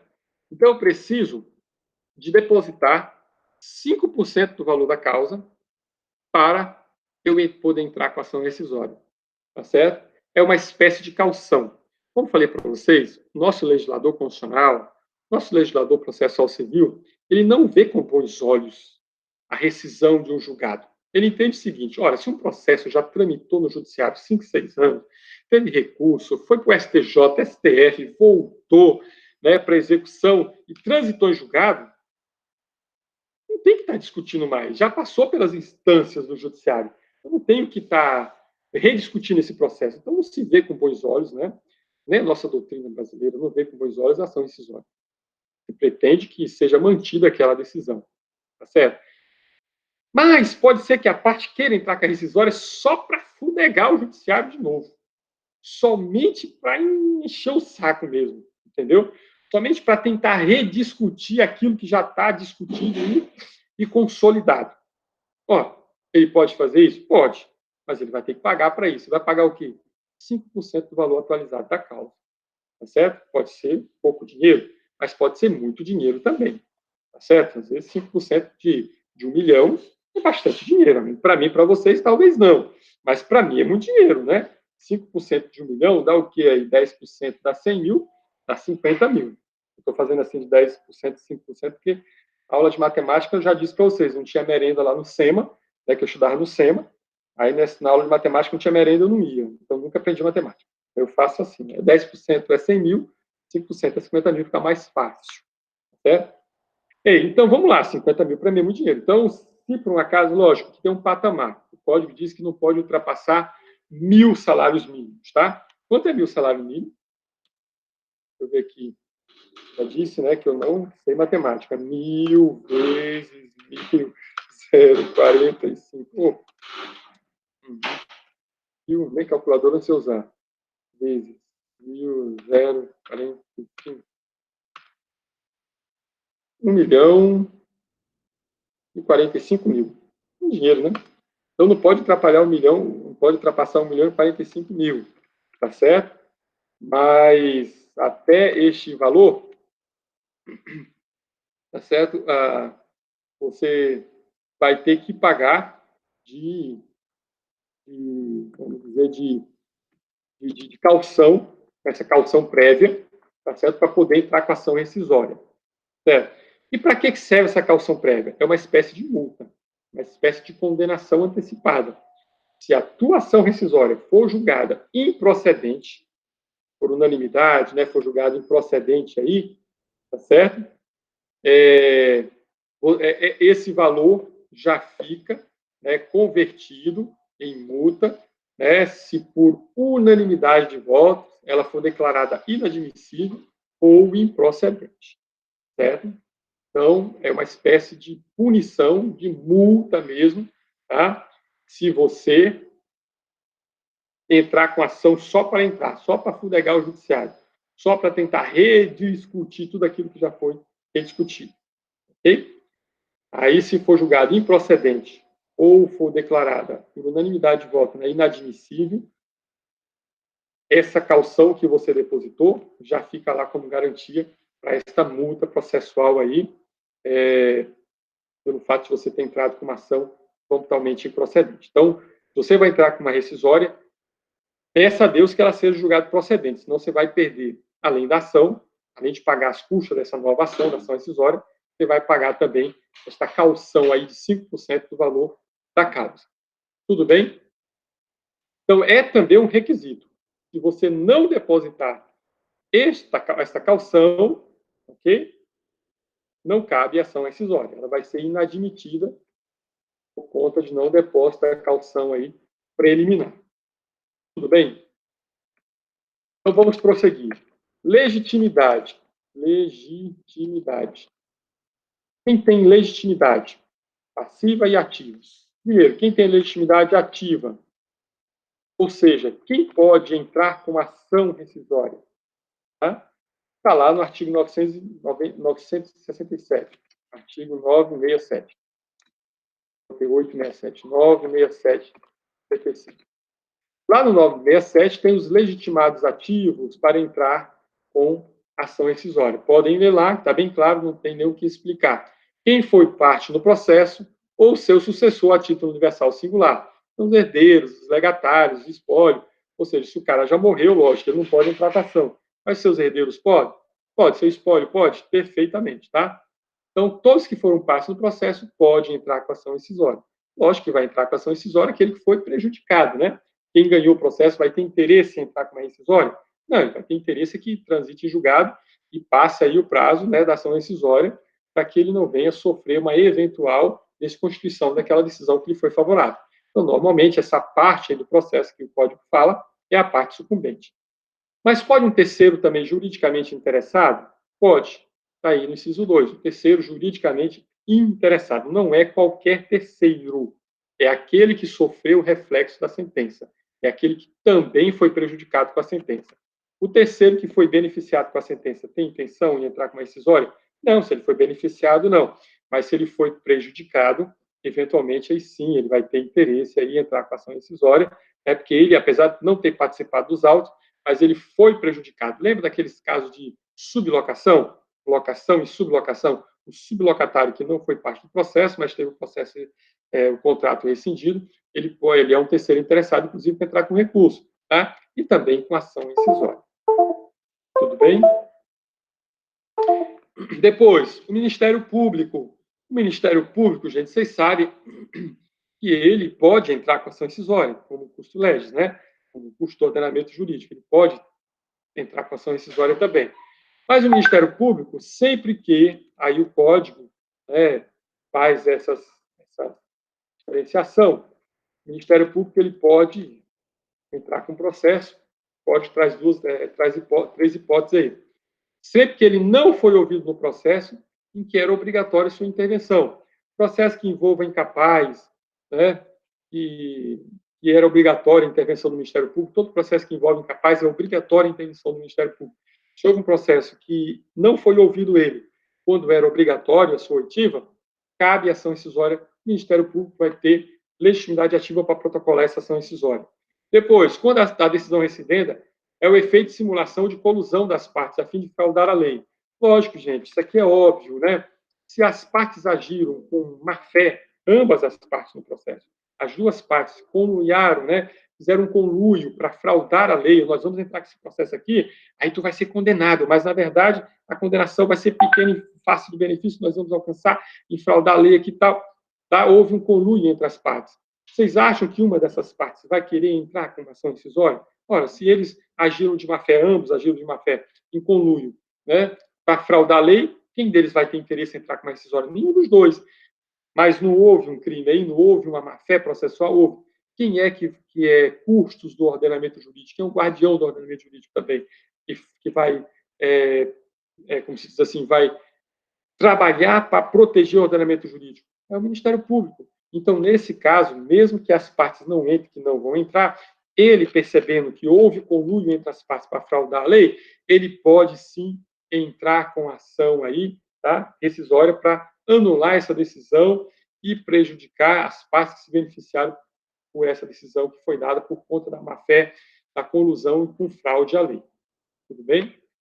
E aí vem a linha C e diz que em outros casos em que se impõe a sua atuação, tá? Ou seja, aqueles que ele já devia participar de imediato e não participou, também o Ministério Público pode entrar aí com a ação rescisória. Certo? O inciso 4 fala aquele que não foi ouvido no processo em que ele era obrigatório a intervenção. Tá? Ora, se tinha alguém que era obrigatório a intervir no processo e não foi chamado para intervir, ele também pode aí anular esse processo com ação rescisória. Tá certo? Exemplo aí do cônjuge, ações, negócios jurídicos que envolvem imóveis, pessoas casadas, casadas com regime de comunhão parcial de bens, tá? Desde que não seja separação total de bens. Os cônjuges, ambos os cônjuges, deverão atuarem no processo em conjunto, deverão fazer parte do processo, deverão ser ao menos ouvidos no processo, tá? O cônjuge virago, a cônjuge varoa, ela deve ser ouvida no processo que envolva imóveis, por exemplo, que envolva qualquer processo que dependa da mora história, tá? Então, nesses casos, se houve um processo que o cônjuge não foi ouvido e era um processo que ele deveria ser ouvido, esse cônjuge prejudicado poderá ingressar aí uma ação rescisória para anular essa decisão, né? E assim tirar o seu prejuízo. Então, esses são os legitimados ativos, tá certo? De uma ação rescisória. Professor, e a legitimidade passiva? Por que o código não trouxe aqui? Por que o código não trouxe aqui os legitimados passivos? Porque todo legitimado passivo, o legitimado passivo, gente, é todo aquele que se beneficiou da decisão incidente. Qualquer pessoa que se beneficiou da decisão, não importa se parte, se terceiro, se beneficiou da decisão, ele é um legitimado passivo, ele pode sofrer uma ação rescisória. Tudo bem? Tranquilos até aí? O que mais nós temos aqui de ação rescisória para nós encerrar a aula, que já está indo para 1h30 de aula? Competência. Cadê, meu Deus do céu? Cadê o chat? Sumiu daqui. Competência. E quem é competência para recebimento da ação rescisória e para julgamento da ação rescisória? Quem tem competência? Gente, só tem competência para ação rescisória tribunal. É competência originária de tribunal. Não é de juiz de primeira instância. O juiz de primeira instância não é competente para ação rescisória. Tá? Os tribunais superiores também são competentes para julgar as rescisórias de seus próprios julgados. Cada tribunal é competente para julgar a rescisória de seus próprios julgados. Tá? Por exemplo, se o STJ fez um julgado e alguém entra com uma ação rescisória dessa decisão do Tribunal Superior de Justiça, né, do Superior do STJ, do Superior Tribunal de Justiça, ele tem competência para julgar a ação rescisória. Se é do STF, ele também tem competência para a sua rescisória. Se é o Tribunal de Justiça, também ele é competente. Se é das varas, também é o Tribunal de Justiça que é competente. Então, eu nunca vou protocolar uma ação, nunca vou distribuir uma ação rescisória na primeira instância, no primeiro grau. Sempre, no mínimo, em segundo grau de jurisdição. Ok? Então, competência originária de tribunal. Prazos. Vamos lá, Cláudia. Prazos. Como é que é o prazo da ação rescisória? E aqui eu peço que vocês prestem bastante atenção, porque eu não estou com um quadro branco aqui para poder, para poder escrever para vocês, para poder desenhar para vocês. Certo? Eu vou falar um negócio aqui, mas deixa para lá. Então, os prazos. Prazo da ação rescisória. Gente, observe que o prazo da ação rescisória é decadencial. Decadencial. Passou o prazo, acabou. Não cabe mais rescisória. Se você perdeu o prazo, definir. Não cabe mais mimimi. Não cabe mais chororô. Tá certo? Automaticamente, você não vai mais poder rescindir aquele julgado. Certo? Tem uns alunos aqui me mandando áudio no WhatsApp. Será que é da aula? Não, a líder da aula nem leu ainda a minha mensagem, tá? Não leu nem a mensagem. Mas eu coloquei lá no AVA que a aula ia ser pelo MITS, está lá no AVA. Quem entrou no AVA viu lá que a aula ia ser pelo MITS, não pelo YouTube. Okay? Então, prazo decadencial, contado a partir de quando? Quando é que eu começo a contar o prazo para ação rescisória? A partir da última decisão transitada em julgado. Tá certo? O último julgado do processo, quando ele transita o julgado, eu começo a contar o prazo. E qual é o prazo da ação rescisória? Já falei para vocês, 2 anos. Tá? Eu tenho 2 anos para entrar com a ação rescisória contados a partir de quando? A partir da data do trânsito julgado do último recurso, da última decisão, do último julgado deste processo. Eu vou escrever isso aqui para vocês, apesar de não estar com quadro, mas vamos lá. Prazo de 2 anos, contados a última decisão do processo. A última não, então assim, contados do trânsito julgado da última decisão do processo. Pronto, ficou melhor assim. Então, este é o prazo de regra, Cláudia, Cláudia saiu, né? Esse é o prazo de regra da ação rescisória. Tá certo? É o prazo de regra. Tem exceções? Tem, eu vou já falar para vocês. Mas este é o prazo, tá certo? Está lá no 975 do CPC, esse prazo. Vamos ler o 975? O 975 do CPC, ele vai dizer o seguinte: o direito à rescisão se extingue em 2 anos contados do trânsito julgado da última decisão, do último julgado, proferido no processo. Tá? E, lógico, prorroga-se ao primeiro dia útil, imediatamente subsequente, se o prazo expirar durante as férias forenses, recesso, feriado, nós já estudamos prazos, né, processuais em processo civil 2. Ok? Então, gravem na cabeça de vocês que o prazo da ação rescisória é 2 anos. Esse é o prazo de regra. Tá certo? A regra é essa, 2 anos. Porém, vem aqui o parágrafo 2º do artigo 975, ele diz assim: se fundada a ação no inciso 7 do 966, o termo inicial do prazo será a data da descoberta da prova nova, observado o prazo máximo de 5 anos, contados do trânsito em julgado, da última decisão proferida no processo. E é aqui que eu peço que vocês prestem bastante atenção. Lembra que o inciso 7 ele fala que depois que transita o julgado, você descobre um fato novo, que por si só, uma prova nova, né, que por si só é hábil para influenciar no processo? Estão lembrados? Querem voltar a ler aqui o inciso 7 do 966? Vamos lá, inciso 7 aqui. Ó. O 966 vai dizer assim, ó, obtiver o autor, posteriormente ao trânsito julgado, prova nova, cuja existência ignorava ou que não pôde fazer uso, capaz de por si só de lhe assegurar pronunciamento favorável. É isso que diz o inciso 7. Certo? Então, veja bem, se depois que transitou julgado você descobriu um fato novo, uma prova nova, a data desse prazo de 2 anos começa do dia que você descobriu, até o limite de 5 anos. Será que conseguiram compreender? Regra geral do prazo decadencial da ação rescisória, 2 anos. Mas se for fundada em prova nova, que foi descoberta somente após o trânsito julgado, eu tenho mesmo 2 anos, mas contados não da última decisão do processo, da última decisão transitada julgada. Eu fujo a essa regra que eu digitei para vocês aí. Eu conto a partir de quando? Da data que eu descobri o fato novo. Da data que eu descobri a prova nova, à frente eu tenho 2 anos. Agora, eu tenho um limite. Qual é o limite? 5 anos. Eu tenho 5 anos para descobrir essa prova nova, gente. Depois que transita o julgado a última decisão dos autos, eu tenho 5 anos para descobrir a prova nova. E aí, se eu descubro a prova nova dentro de 5 anos, eu tenho mais 2 anos para entrar com a ação.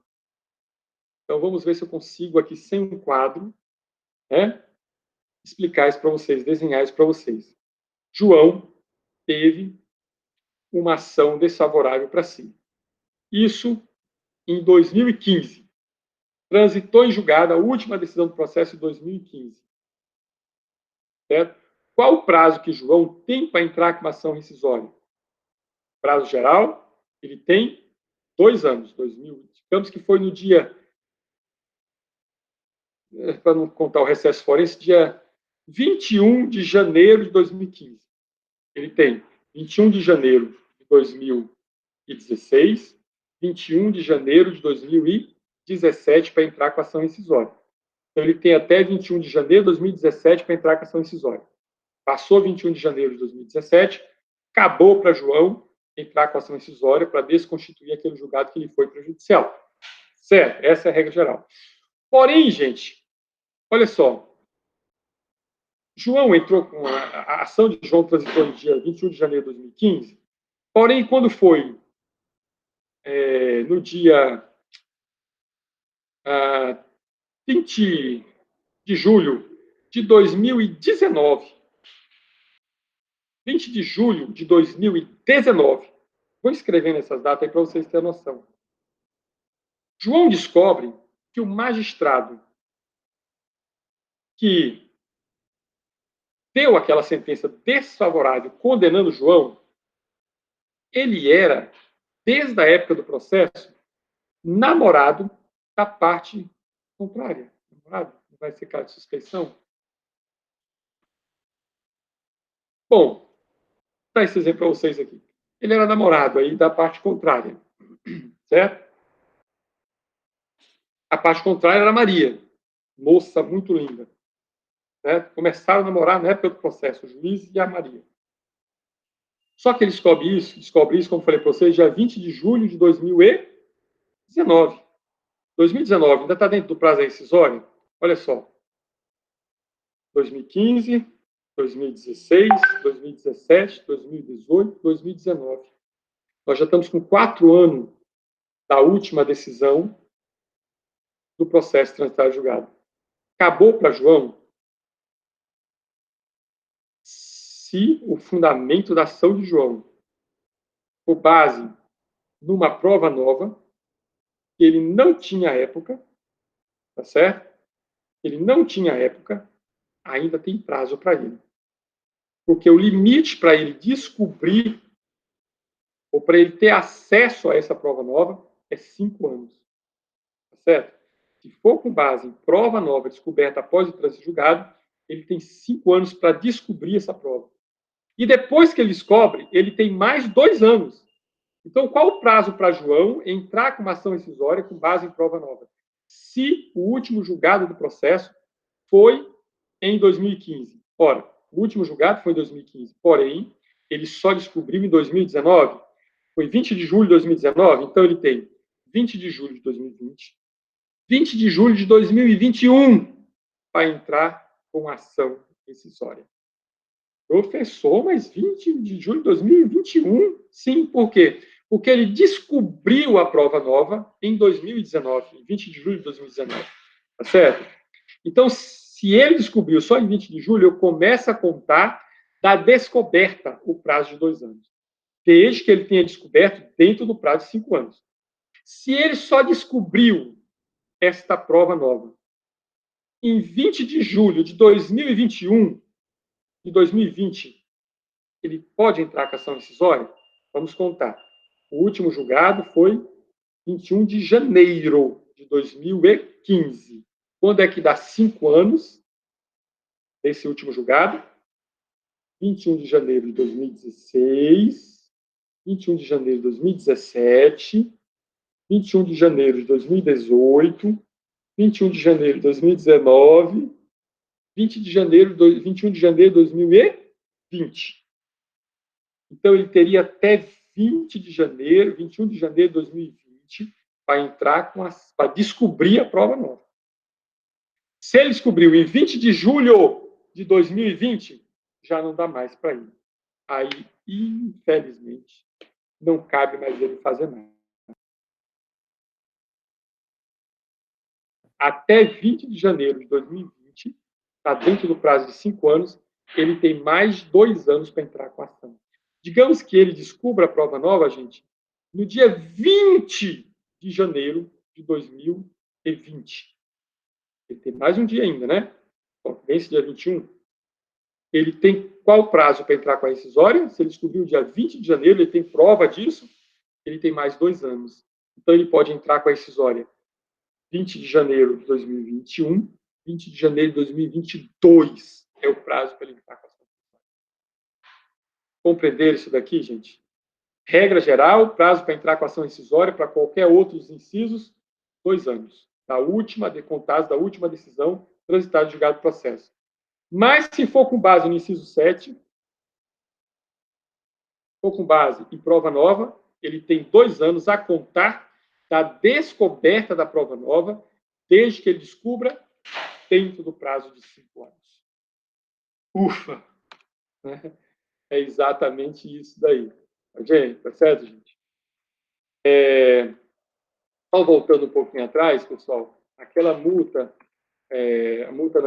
o depósito, a caução prévia de 5%, não se aplica à fazenda pública, tá? A fazenda pública ela pode entrar com ação rescisória sem depositar previamente este depósito de 5% do valor da causa.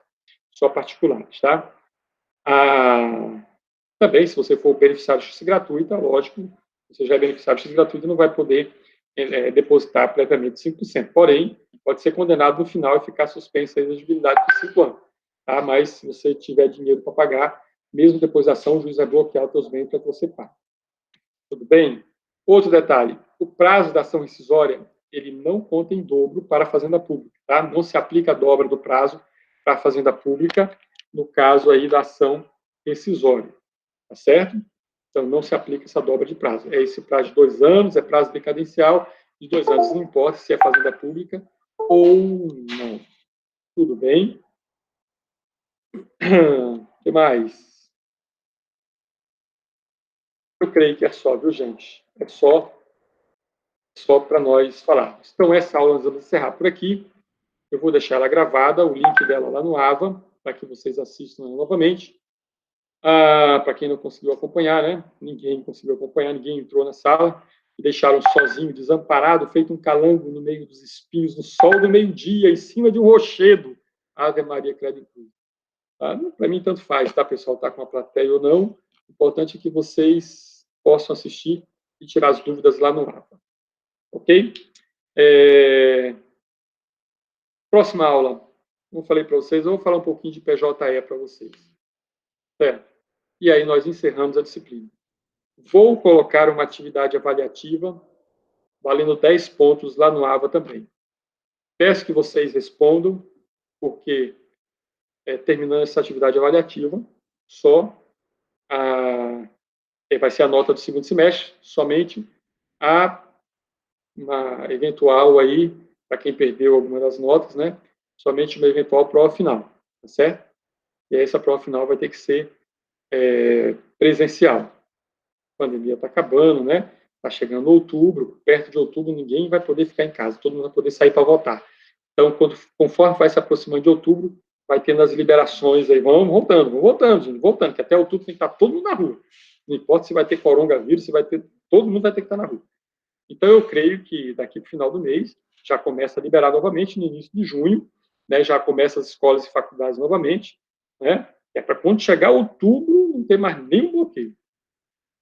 Mas, e aí, vai ter que fazer a prova final presencial. Então, peço que vocês deem atenção, respondam, enviam. Aí, professor, estou sem internet. Gente, arruma a internet. Aí, eu estou no interior. Gente, o curso é na capital. Dá um jeitinho aí, certo? Eu abro espaço para que vocês enviem por e-mail, por Instagram, por WhatsApp, pelo AVA. Aí, professor, é impossível, eu não posso mandar porque eu estou no interior que não pega internet, mas abre no Instagram e está lá online. Está lá online. Eu criei um Instagram só para fiscalizar vocês. Eu não tinha Instagram, nem sei mexer nesses bagulhos. Né? Eu fico perguntando, minha filha, vem cá, como é que eu faço aqui para... se eu curtir aqui, eu vou estar dando um coraçãozinho, né? Aí tal, isso não é meio gay e tal. Mas eu tenho que estar perguntando, não, papai, isso aqui é esse coraçãozinho só para dizer que curtiu. Ah, entendi. Mas eu criei o Instagram só para dar a oportunidade de vocês me fazer pergunta por lá, de colocar no direct, no feed. Olha, já estou chique, já estou falando essas coisas tudinho. Colocar no direct, no feed, onde vocês quiserem, a dúvida e a pergunta de vocês, né? Mas não deixar de responder a atividade, certo? Então, muito difícil vai ser aceita uma justificativa. Professor, eu deixei de assistir todas as aulas do semestre, que nenhum aluno já me falou isso. Professor, eu não assisti nenhuma aula sua, eu não posso, porque eu estou no interior e eu não tenho a internet boa. Eu não assisti nenhuma aula e não fiz nenhuma atividade. Como é que o senhor vai fazer comigo? Eu falei, te reprovar. Como é que eu vou te dar nota se você não assistiu nenhuma aula e não fez nenhuma atividade? Não tem como, você vai fazer o período de novo quando voltar ao presencial. Ah, mas você é prejudicado. Não é culpa minha. Se o aluno está lá no interior e não tem acesso às aulas. Não é culpa minha, é culpa da pandemia, é culpa da... Não posso nem falar aqui, né? É culpa de quem lançou o vírus, é culpa do vírus, mas eu não posso passar um aluno no semestre que não assistiu nenhuma aula e que não fez nenhuma atividade, tá? Eu não tenho como aprovar o aluno dessa forma, tá bom, pessoal? Então, eu peço que vocês tenham cuidado nessa parte aí, tá? Quem não tem uma internet boa aí, né, eu estou gravando os vídeos aqui pelo Meet, o Meet, se você tiver uma internet com 1 byte, você consegue assistir. Ah, não consegue ter o vídeo, mas tem o áudio, você consegue assistir pelo áudio. O Meet tem essa facilidade, tá? Tem o YouTube. O cara fica o dia todo no WhatsApp, tem internet para WhatsApp, mas não tem internet para assistir um vídeo no YouTube. É meio complicado, né? Os vídeos do YouTube eu gravei no máximo em 1 hora, exatamente para vocês terem um vídeo leve, né, para poder assistir. Eu dividi as aulas, particionei as aulas, né, para ficar vídeos leves para vocês. Então, pessoal, vamos fazer atividade, vamos enviar aí para o sistema, tá certo? Eu vou deixar o link lá no Aba para você já enviar. Vou enviar a atividade pelo sistema e vocês retornam pelo sistema também. Mais uma observação: me envie a atividade em PDF, não me envie em Word, não me envie em Write Text, né? Nem sei falar isso aí, deve ser isso aí, Write Text. Não me envie em outro formato, me envie em PDF. Se você não souber como salvo em PDF, está no Word. Tá no Word. Aí vocês clicam lá, salvar como.